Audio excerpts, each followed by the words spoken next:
네, 안녕하세요. 두잇 안드로이드 앱 프로그래밍 둘째 마당의 첫 번째 장 진행을 하고 있습니다. 자, 두 번째 단락으로 가보면 우리 뷰와 뷰의 크기 속성 이야기 이렇게 되어 있죠. 자, 그래서 우리 이제 뷰라고 하는 개념이 나오게 되는데요. 이 뷰라고 하는 개념을 설명하기 시작하는 이 부분부터는 우리가 화면 쪽에 집중을 할 거예요.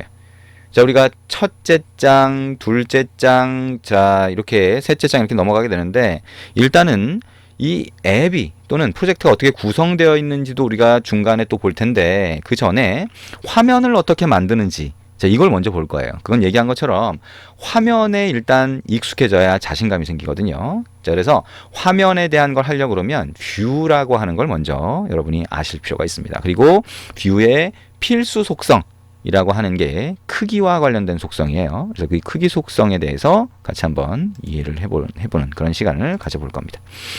자, 일단 뷰가 뭐냐 그럼. 자, 이걸 먼저 보도록 하겠습니다. 자, 뷰라고 하는 거는요, 안드로이드의 화면 안에 들어가는 각각의 화면 구성 요소를 뷰라고 합니다. 뭐 쉽게 우리가 처음에 첫 화면이 만들어지면 그 안에 글자 들어가 있잖아요. 자, 그게 글자가 그냥 보이는 게 아니라, 자, 텍스트 뷰라고 하는 뷰 위에서 글자가 보인 거예요. 버튼을 추가하게 되면 그 버튼도 뷰라고 합니다. 자, 이렇게 화면 안에 들어가는 것들을 전부 다 뷰라고 부른다라고 생각하시면 되죠. 자, 근데 우리가 화면에 눈에 보이는 것만 있는 건 아니에요. 무슨 얘기냐면 이 화면이라고 하는 그 전체는요, 자, 그 버튼이나 또는 글자라고 하는 뷰를 담고 있는 뷰 그룹이라고 하는 걸로 되어 있어요. 뷰 그룹. 일종의 그릇이라고 생각하시면 되죠. 자, 이 뷰 그룹이라고 하는 그릇 안에 버튼이나 이런 것들을 담아놓고 있는 거예요. 그죠? 그럼 이해가 되시죠? 그러니까 뷰 그룹은 담아놓고 있는 건데, 어쨌든 담아놓고 있는 것도 화면에 추가되어 있어야 그 안에 뭔가 들어가게 되잖아요. 그래서 자, 이 담아놓는 게 뷰 그룹이고 그 안에 들어가는 각각을 뷰라고 한다. 근데 그 구조가 어떻게 되어 있냐면 뷰 그룹이 뷰를 상속하도록 되어 있어요. 지금 상속이 뭐냐? 그 속성을 그대로 갖다 쓰겠다는 거죠. 그럼 뭐예요? 자, 뷰 그룹 안에 뷰를 담아 놓을 수 있는데, 그 뷰가 만약에 다시 뷰 그룹이라면 무슨 얘기냐면 뷰 그룹이 뷰를 상속했기 때문에 뷰 그룹은 곧 뷰가 될 수 있어요. 결국에는 뷰 그룹 안에 뷰들이 들어갈 수 있으니까 그 뷰가 다시 뷰 그룹이 될 수 있는 거죠. 그럼 그 안에 다시 뷰가 들어갈 수 있죠. 그러니까 결국에는 화면 안에는 그 뷰들을 담을 수 있는 그릇이 있고요. 그 안에 다시 또 다른 그릇이 들어가면 그 안엔 또 다시 뷰가 들어가는 거예요. 계층적인 구조가 만들어지겠죠. 자, 대충 이해가 되시나요? 자, 그래서 자, 그릇 안에 다시 그릇이 들어갈 수 있다. 그 그릇 안에는 뷰라고 하는 구성 요소들을 담아둘 수 있다 생각하시면 됩니다. 자, 근데 이렇게 뷰와 뷰 그룹이라고 하는 개념이 가장 기본적인 개념이에요. 자, 우리가 뭐 개념을 잘 이해하는 게 중요한 건 아니고요. 나중에 하다 보면 이런 얘기구나라고 하는 건 이해되실 거예요. 우리 화면을 만들다 보면.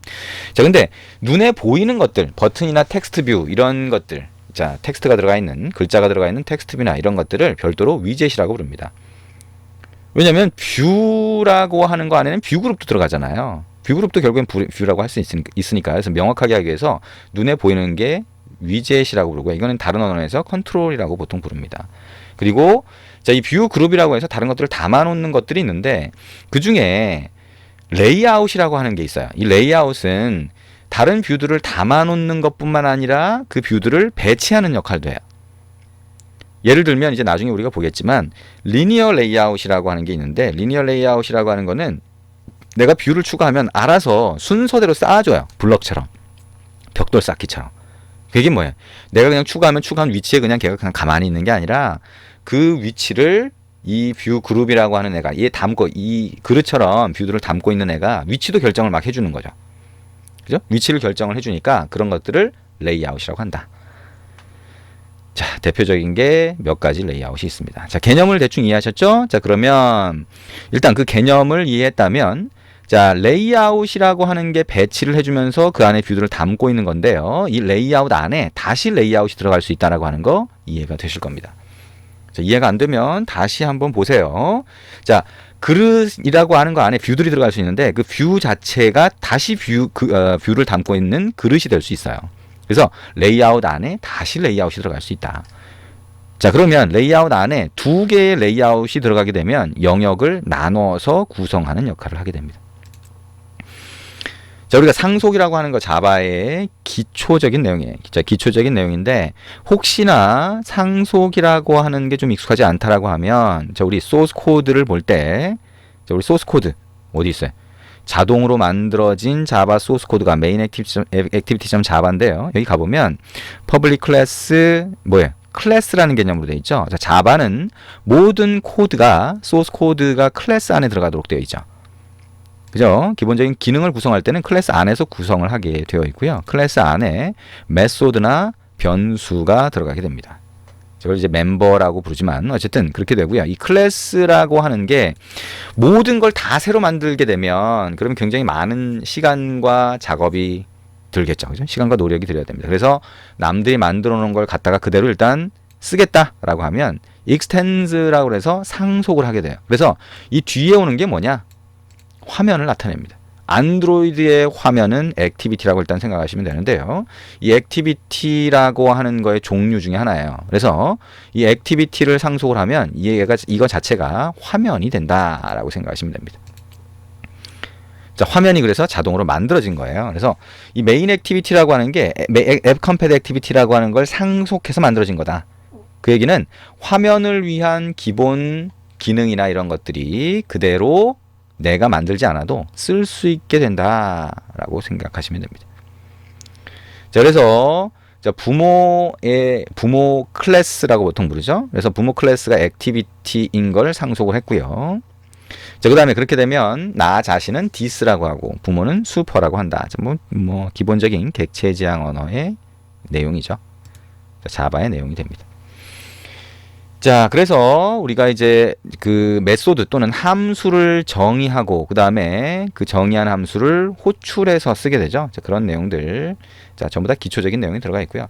만약에 이제 자바의 기초 정도만 봐서 잘 모르겠다라고 하면 그 자바 플러스 안드로이드를 다루는 기술 같이 자, 안드로이드를 위한 핵심 자바 내용을 보시면 그러면 거기에 좀 더 자세하게 설명을 해놨습니다.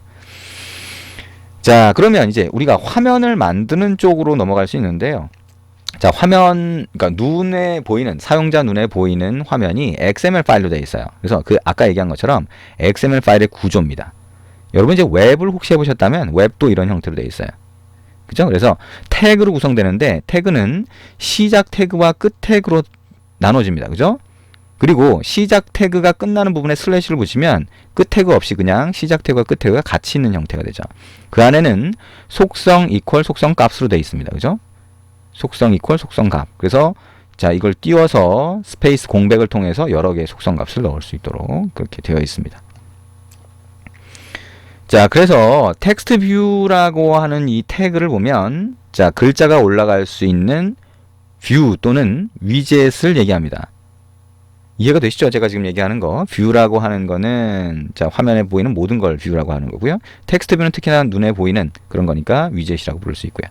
그 안에 이제 속성들이 이렇게 들어가는 형태다라고 보시면 되죠. 근데 여기 보면 텍스트 뷰라고 하는 뷰의 이름이 있는데 꺽쇠 뒤에요. 꺽쇠예요. 꺽쇠 이름이. 자, 근데 여기 보면 꺽쇠가 뭐예요? 태그죠. 근데 이 태그의 이름이 뭐뭐점 이렇게 들어가는 경우도 있어요. 자, 이거는 패키지 이름까지 같이 넣어준 거예요. 그래서 어떤 경우에는 패키지 이름을 안 넣어도 되고요. 어떤 경우에는 패키지 이름까지 다 넣어야 됩니다. 그건 뭐냐? 자, 안드로이드라고 하는 게 제공하는 API 안에 포함되어 있는 거는 자, 텍스트 뷰는 미리 다 포함되어 있는 거죠. 그러면 넣을 필요가 없고요. 요거는 여러분이 직접 만들거나 또는 외부 라이브러리를 쓸 때 그럴 때는 이렇게 다 넣어야 됩니다. 그러면 우리가 자동으로 만들어진 XML 파일에 아래쪽에 텍스트 탭을 눌러서 원본을 가봤더니 어떻게 돼요? 아, 요게 들어가 있네요. 이건 뭐예요? 외부 라이브러리를 쓴 겁니다. 자동으로 외부 라이브러리를 갖다가 쓴 거다라고 생각을 하시면 됩니다.